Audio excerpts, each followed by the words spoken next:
Salong sa lain na, bisa ka lang sa. Manong ga pipi ya ko. Bagay na din ang TV.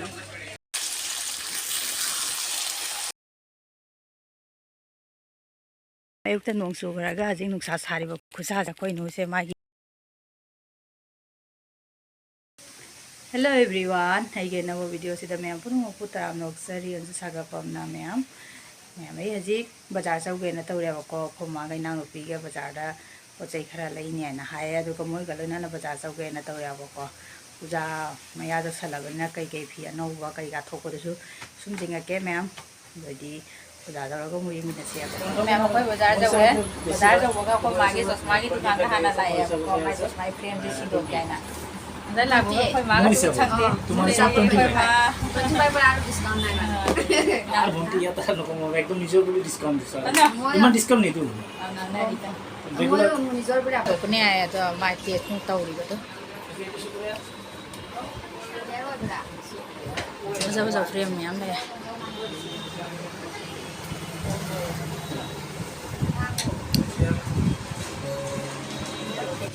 Chosma dukan de thokle aduga salong sa lain na bisa ka lang sa hai ta holaw to chale ba salo chalaga kari kari ko ai ta baje un ke myam si di na de dak ngai dak mai ayuk ta di japti saru re adi dak thara mai skali sitana ado no pasangi de ko tra di higet ko na bada nadrang sa iyo gi busa to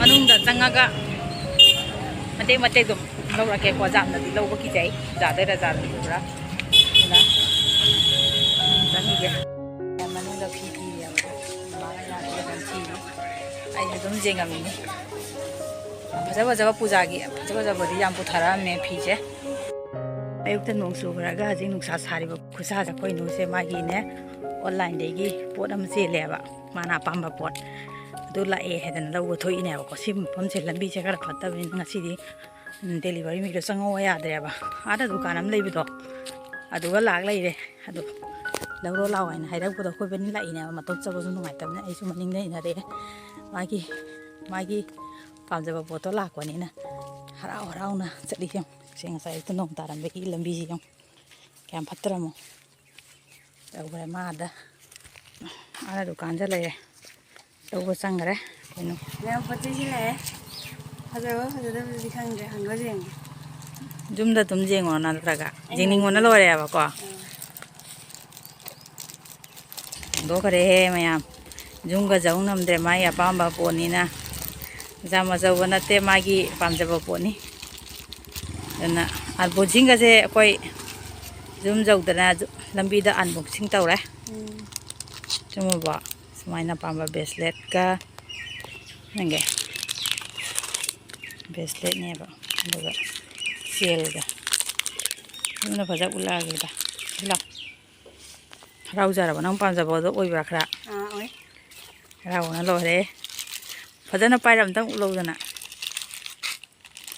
la sa sam mayam sini mai nga sai gi lauru ba pot sai do mai si bracelet che pambai tamak ta chiel jaw bo si so sum lai re Singang ni na, mo na pamba po ni se. Si jalom tang jeng si. Selai re. Butterfly ka jauri mai se. Ya amana se galai re. White ni, panda jaw ba. Ya amana se galai black. Bisu Butterfly ni jisu. Nang di kan manai pam jare sini aku mau pam sini mau kali white na nong kan na tare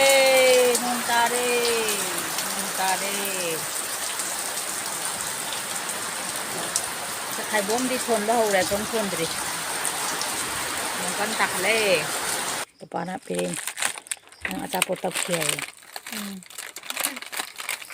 pirin kari le re ya kong chi bites crunchy bites. bites. Ada tadi kena dah itu. Noodles. Tadi sanggom. Amul tu kena tahan dah ya. Ada itu amul di magi tu lah. Mayam tu jam jauh ni apa je. Cara kita pun. Terus saya pun tahu tapi mimpi uram uhau dia ni ini. Mama ni nonton kita itu selalu. Ni tak tahu dah apa. Tak tahu tu lah. Ini tak kerja jaya. Kita ni nak tak.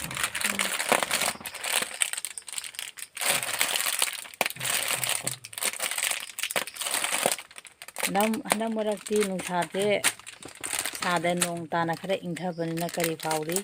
Kena air. Sarang he. Kan nungai lah pak. Ini injil itu. Injal lah pak. Sabar nungai ber, ingmana nungai ber. Ini mana nuai? Ingmana nungai. Duna kaya ki. Sarang kena kang nam deh. Ini kang nam deh. Dum. Sarang kena kang nam deh. Jangan di inga kena hau ber, sar kena hau ber. Kayaknya tu nana singa tu saya itu na. Makan nam deh. Duna di. Ini nam dah pami. Dana pami. Duna kaya ki. Ini nam dah yang gawan. Motor lagi gawan. Orang dah kang nam deh. Orang yang. Duna.